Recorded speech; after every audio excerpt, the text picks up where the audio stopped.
Dahil 20 minutos tayo nakatambay dito at nangangailangan na natin lumipat ng area. Magbabaka sakali na lang tayo sa batasan papasukan. Dito kasi sa area pinanggalingan ko ay napakaraming biker sa paligid. Kaya maliit yung tsansa na pasukan tayo. Pagdating ko nga dito sa tambayan ay naabot ako na nandito yung mga brad. Nagkapinom muna ako at nagbasa na muna ang comment section para ma-replyan ko man lang kayo. Baka kasi pagkamalan nyo ako snubber eh. Pero syempre, wag lang talaga usapang pera. Pas talaga tayo dyan. Kailangan ko din kasi at wala din akong paperam sa inyo. Biro lang. Lumipas nga ang 30 minutos ay pinasukan na tayo ng booking. Nakakatawa isipin at nakapin na mismo kung saan tayo nakatambay. May tumawag sa akin at ang customer na pala natin iyon. Pasahero na yung nagpusang lumapit sa atin. Sana all. Di gaya ng jowa mo na kahit siya na yung mali, dapat ikaw pa din yung manunuyo sa kanya. Ang galing. Biro lang. Nabanggit sa akin ni Sir, yung shower cup na lang daw niya yung gagamitin niya. Mapapasana all ka na lang talaga. At nagbayad na yung pasahero natin. Sabi ko saglit lang at susuklian ko siya. At ang sabi naman ni Sir ay okay lang daw iyon. Kaya ang nasabi ko na lang talaga ay salamat po. Nabanggit ka sa pasahero ko na doon ko na lang siya isasakay sa kabila at iikot ko lang muna saglit yung motor ko. Nabanggit sa akin ni Sir na mabilis lang talaga ang pasok ng booking sa kanila. Dahil wala pang 2 minuto ay may biker na nakuha. Dahil nga walang gaano traffic, mabilis lang ang biyahe namin ni Sir ay nakarating kagad kami dito sa drop-off area. Pagbaba nga ng pasahero ko ay kinumusta ko experience niya na lalo't first time niya makagamit ng intercom. Halata sa mukha ni Sir na masaya siya at di siya boring sa aming biyahe dahil may kausap siya. Binigyan ko na din pala na sticker yung customer ko na kahit hindi siya nangihingi. Biro lang. Kuha ko ng helmet ay nagulat ako sa mga sumunod na nangyari. Ay nag-abot ulit ng 20 pesos si Sir. Dagdag sa tip sa atin. Kaya yun, sobrang pasalamat ko kay Sir dahil na-appreciate niya ang aming serbisyo. Bago umalis yung pasahero ko ay isang fist bump muna tayo dyan.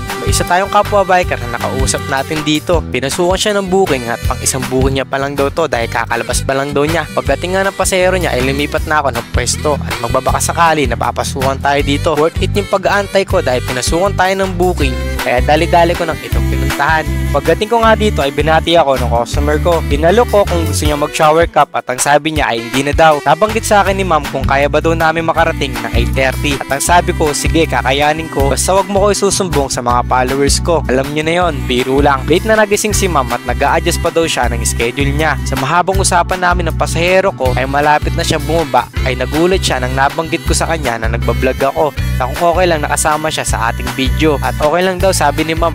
At kumaway pa nga siya ng Miss Universe. Believe ako sa pasahero natin dahil naipagsasabay niya ang kanyang pag-aaral at pagtatrabaho. Kaya sabi ko sa kanya, kaya mo yun ma'am, laban lang. Lahat ng pagod at pagtitiis ay nagbubunga din niyan. Baba nga ng pasahero ko ay nagbayad siya sa akin. At ayun, may tip tayo. Paalis na si ma'am pero ang sabi ko ay saglit lang, may kukuhanin lang ako. At iyon ang sticker ko. Pagabot ko ang sticker kay ma'am, bago umalis yung pasahero ko ay isang fist bump muna tayo dyan. Pinuot ko na din yung helmet ko dahil may sumisigaw na nag-guard dito na bawal daw yung gwapo dito.